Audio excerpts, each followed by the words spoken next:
The big guns in the Houghton assault wave were 3-year-olds. Armbro Omaha, who accounted for 5 of the $100,000 victories and was voted 3-year-old Pacer of the Year. Christopher T., who gave Bill Houghton victory in the race that had eluded him longest, the Hambletonian. And the fastest filly in the long history of harness racing, the magnificent Handle with Care, who set world records for both Father Bill and the son Peter. First to strike was Armbro Omaha in the $104,000 Adios Pace at the Meadows in western Pennsylvania. The race drew a bumper crop of 17 3-year-olds and was split into elimination divisions. Bill Houghton won the first, not with Armbro Omaha, but with another of his stable stars, Keystone Presto. Into the final turn they come, leading the way, Timely Archer, Keystone Presto driving now. Good Time Lou comes to the outside and Lustron Hanover down along the rail. Timely Archer leads the way and is under a drive as Keystone Presto rushes up on the outside and takes the lead. Keystone Presto, Timely Archer, Lustron Hanover, and Good Time Lou. It's Keystone Presto, Timely Archer, Good Time Lou, and Lustron Hanover, the mile and 2-1. Then Armbro Omaha, until that time a promising but not spectacular colt, won the second elimination with an impressive and powerful performance. 3/16 of a mile to go, and Armbro Ontario has the lead at the rail. Boyd and Hanover coming at him as they turn for home, and Armbro Omaha third on the outside. Into the stretch, it's Armbro Ontario. Boyd and Hanover driving now for the lead. Boyd and Hanover in front, and on the outside, Armbro Omaha coming on with a roaring rush. It's Armbro Omaha and Boyd and Hanover, and Armbro Omaha wins the second elimination of the Adios in 1:58. In the final, Armbro Omaha battled Boyd and Hanover, then the division leader, and established his own true championship credentials. Bill Houghton tells how the race developed. And then as we straighten out down the backside, I started rolling on a little bit. And really at this point, I was afraid I didn't have much chance. And then Boyden moves out here just before the far turn, and he had terrific speed. He just went around Timely Archer, and that left me on the outside. And that's Tarport Loaf moving up now real fast to follow me. Boyden still looks like a winner right at this point. In fact, he's almost getting away from me. I dropped in behind him around the turn and then came again after we straightened away. And again, he hung when I first started to move. Boyden's bearing out real bad through here. And then it looks like Delvin's going to meet me right in the last step with Tarport Low. I have enough left to get home.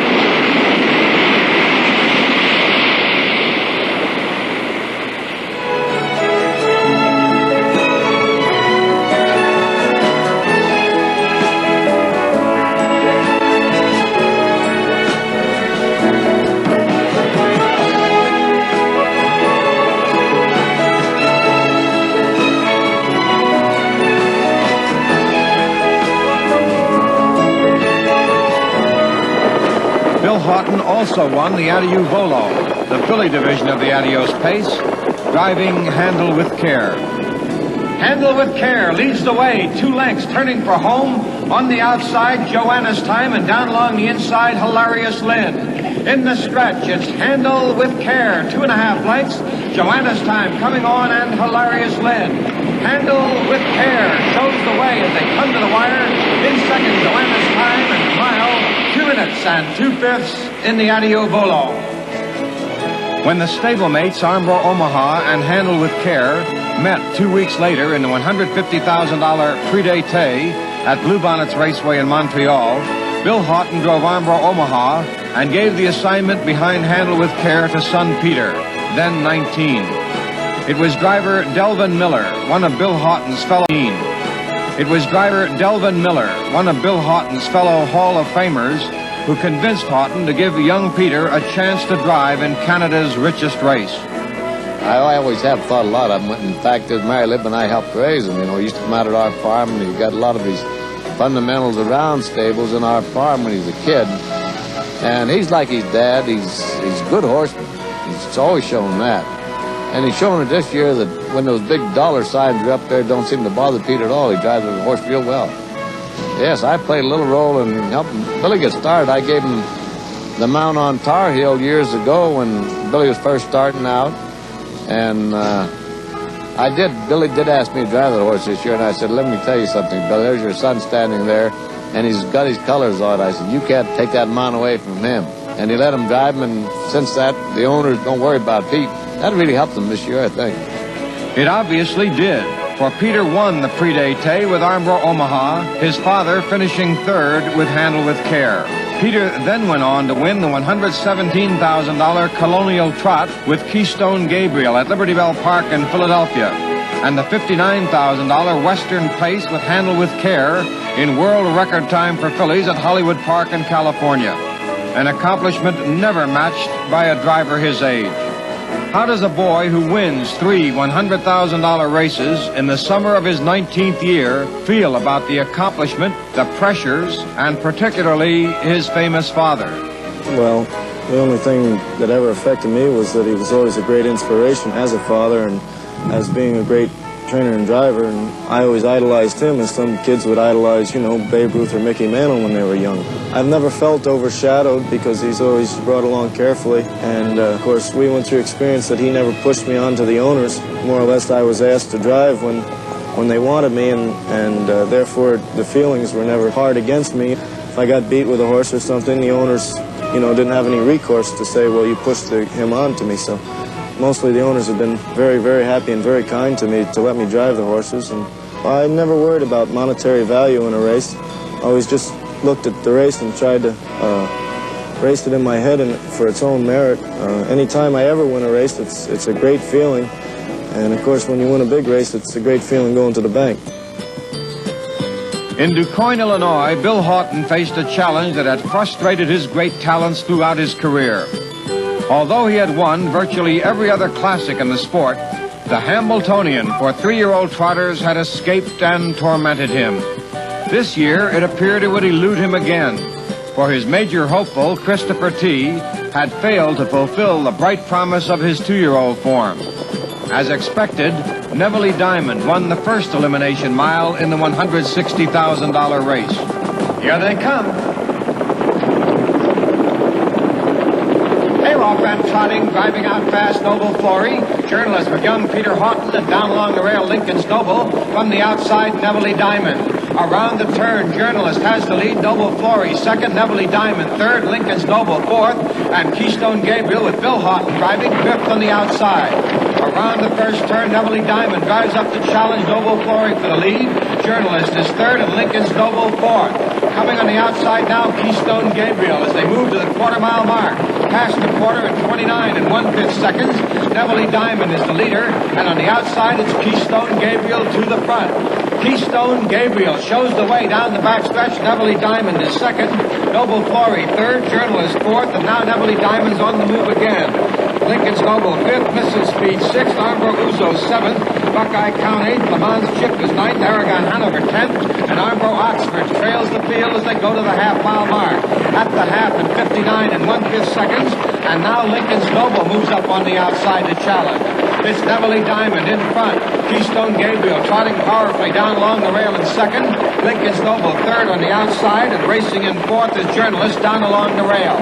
Neville Diamond leads the way through Stan Dancer. Down on the inside, Keystone Gabriel and Bill Haughton. As they come to the 3/4 mile mark, Lincoln's Noble is still third. Past the 3/4 in 1:30, and they turn for home. Neville Diamond is still the leader. Keystone Gabriel is second on the inside. Armbro Uzo moves up now, and Journalist down along the inside, and they're in the stretch. It's Neville Diamond leading the way 2.5 lengths. Racing second, Keystone Gabriel with an 8 to go. Then Journalist, Noble Flory, and Armbro Uzo coming on. Through the lane, Neville Diamond widening out the lead by 4 lengths. In second, Keystone Gabriel. In the second elimination, Christopher T. came to life.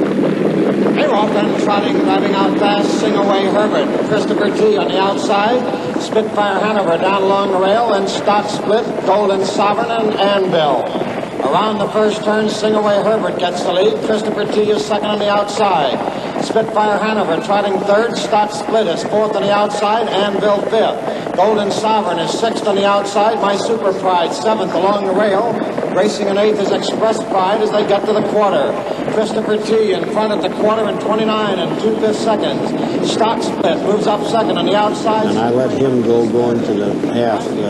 My intention was to just try to get a good position. My horse hadn't been good, and I didn't feel that I could use him too hard and have any chance at all. Golden Sovereign powering his way up on the outside is 3rd now.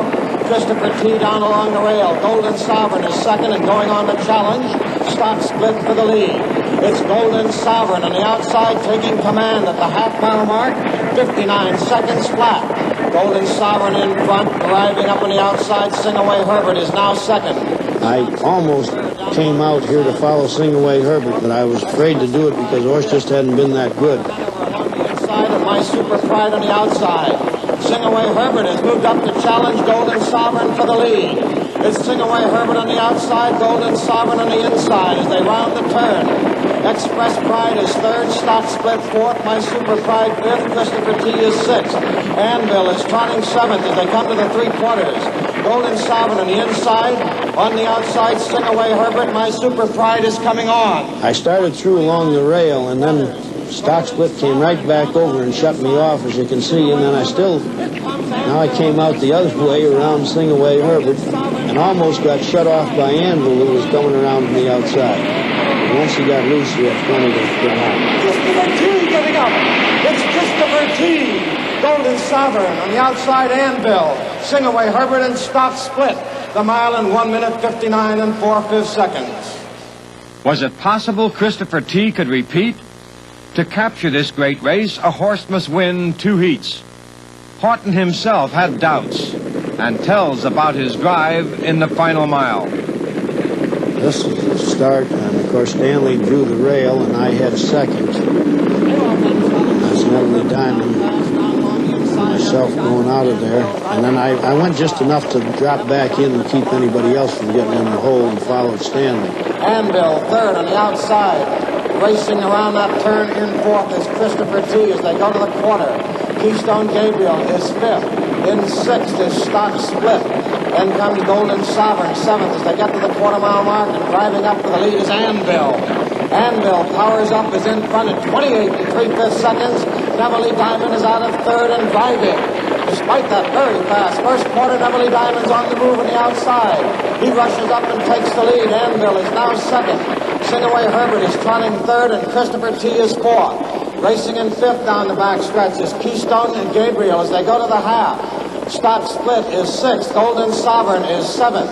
Racing in 8th is Journalist as they pass the half-mile mark, and then Noble Flory. And they move to the half in 58 and 3/5 seconds. Now Singaway Herbert again moves out, and this time I did move out and follow him because I was a little braver this time, being my horse had raced so well the first time. And of course, again, I'm getting a perfect trip. Herbert is 2nd on the outside. Anvil is 3rd down along the inside. Racing 4th on the outside is Christopher T coming on at the 3/4 mile mark. Stock Split is 5th. Driving up on the outside comes Golden Sovereign in 6th. They're coming to the 3/4 mile mark, and with the lead is Singaway Herbert. Just past the 3/4 now, almost in the stretch, and I moved him on out by Singaway Herbert, and he just trotted on home free. Sovereign on the outside. Down through the lane, Christopher T. Stock Split is driving up now. They come through the lane. Christopher T. and Stock Split on the outside with Anvil. But it's going to be Christopher T. winning the Hamiltonian. Christopher T. in 2nd, Stock Split. Anvil is 3rd, Golden Sovereign. The mile in 1:58 and 3. Bill Haughton has won his first Hamiltonian. It was a victory that Haughton didn't expect. Was it true he almost didn't start Christopher T in the big race? Well, that's about it. He went such a bad race at Indianapolis. I was in 3rd position all the way. Assignment behind Armbro Omaha. One of 4 Haughton color bearers entered in this most prestigious pace.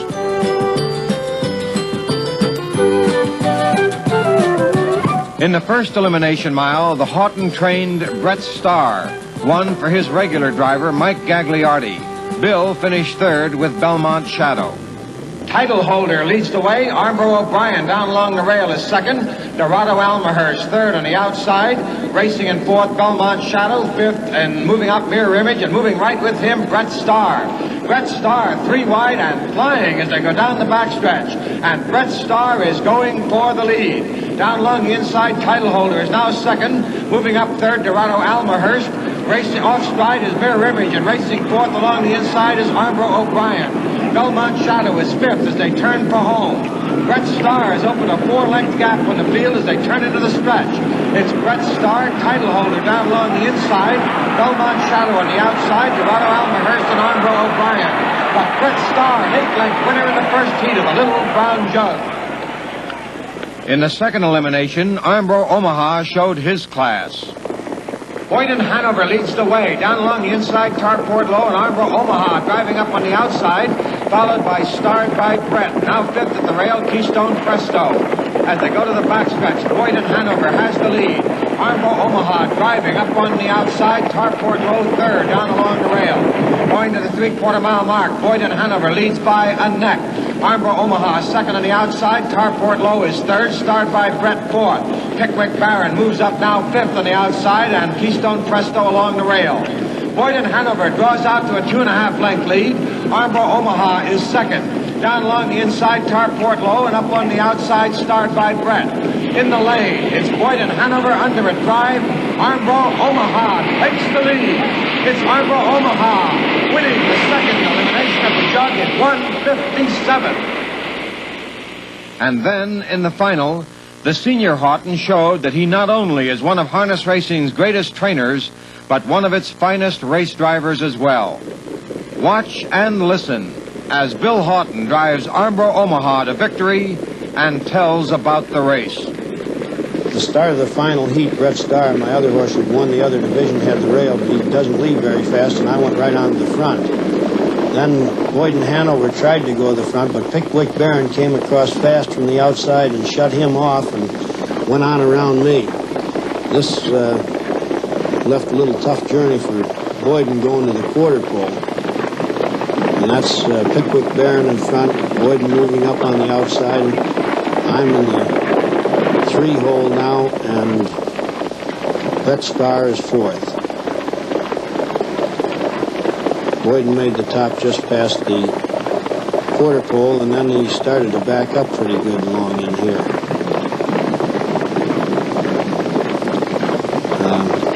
After we straightened away in the lane, Brett Starr ran up on top of me and hit my tire a couple of times. I'm very fortunate that he didn't cut it. And then this is Belmont Shadow. The other horse moving up fast, and I had to move out to keep from getting trapped. I pushed in 3 deep, but then I let him go on around going into the turn so that I could follow him to the backside. That's Boyden still in front, Pickwick Barron in the 2-hole, and Belmont Shadow on the outside. And now as we straighten away in the backside, I moved out to get around Belmont Shadow before I didn't want to have to go 3 deep when we got to the turn. Now I've got head and head with Boyden, and Brett Starr moves up here and follows me, and I thought he'd be awful tough from here home the way he finished the first heat. I did figure that Boyden would let go the same as he did the other heat, but he held on much better this heat right on down to the wire. It was just the last couple feet that I got by.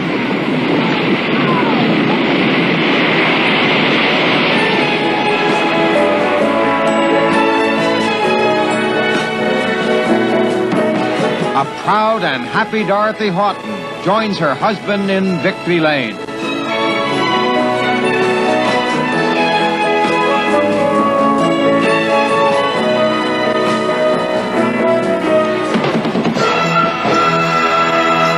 Keystone Gabriel in a Kentucky Futurity. But there was still Handle with Care. Here, in the first heat of the Lexington Filly Stake, Bill Houghton holds off the determined stretch challenge of Handle with Care's arch rival, Johannesburg, to win the mile in a swift 1 minute, 58 seconds. Then, in another of his masterful training moves, Bill Haughton withdraws Handle with Care from the second heat of the stake. Instead, with his filly fired up for a major effort, he sends her after a world record in a trial against time, with galloping prompters urging her on.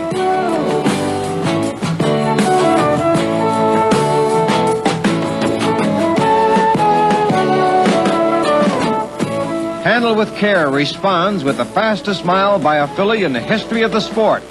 An amazing 1 minute, 54 and 2/5 seconds time trial effort. Bill Haughton went on to win the $151,000 Messenger Stake at Roosevelt Raceway in New York with Armbro Omaha.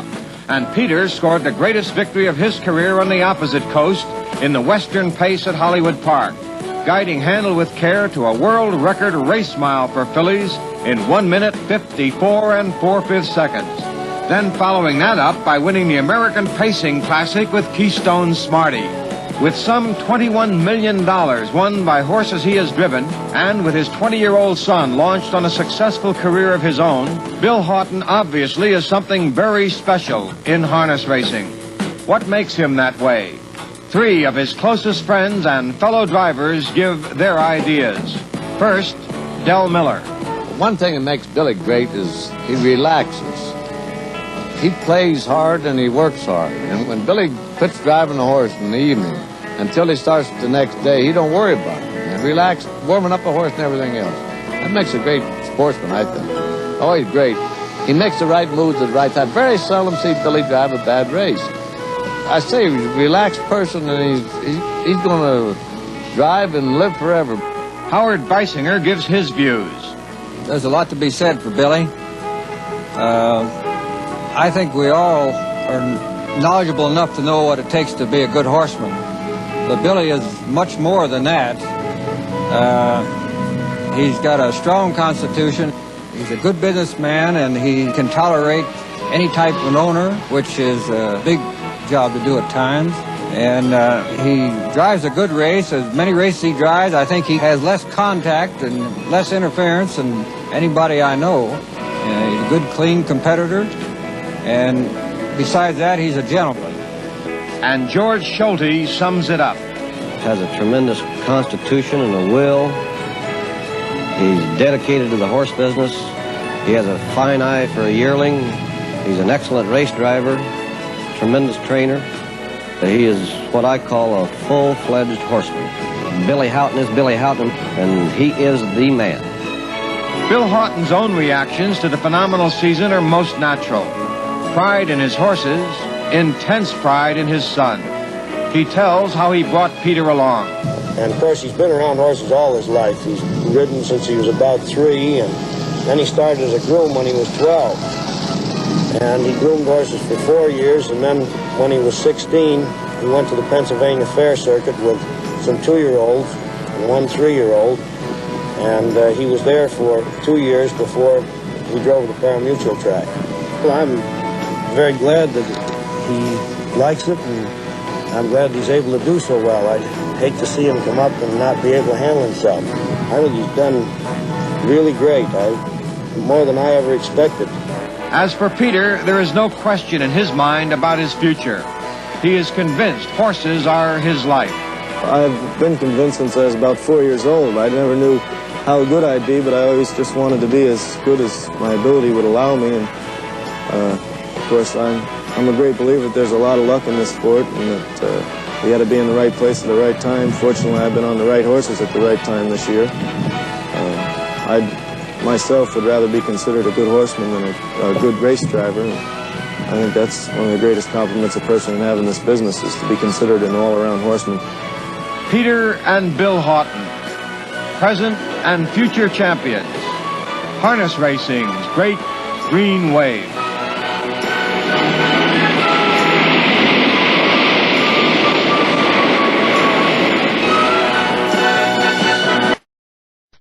Ladies and gentlemen, a very happy and a Merry Christmas to you. To make it really happy and merry, make sure you drive safely and carefully. There's nothing merry about a crash.